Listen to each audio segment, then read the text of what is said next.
Посетата на грчкиот премиер на Вашингтон вторникот кулминираше со средбата со американскиот председател и последователниот прием во чест на грчкиот ден на независноста.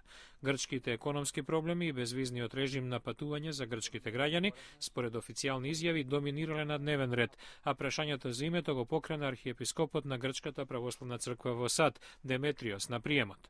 Јоргос Папандреу по средбата во Белата куќа изјави дека Барак Обама позитивно реагирал на неговото барање за акција против финансиските шпекуланти кои Атина ги обвинува за тешката ситуација во која се наоѓа земјата, поради тоа што наголемо купувале владини обврзници и со тоа ја зголемувале каматата.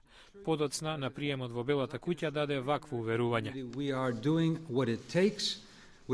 Чиниме се што треба со решителност и кредибилитет да ја насочиме економијата на нов, одржлив пат за еднината. Одлуката за патување на грчките граѓани во Сад без виза пак Папандреу ја нарече гласна доверба за Грција.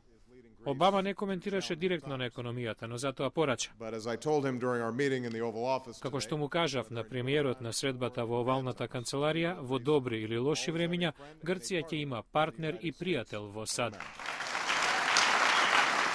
Папандреу истакна и иницијативата на Грција за членство на сите балкански држави во Европската унија до 2014, побара решение на кипарското прашање и најави дека ќе работи на напредување на грчко-турските односи. Прашањето за името го спомена архиепископот на Грчката православна црква во Сад, Деметриос, кој од Обама побара.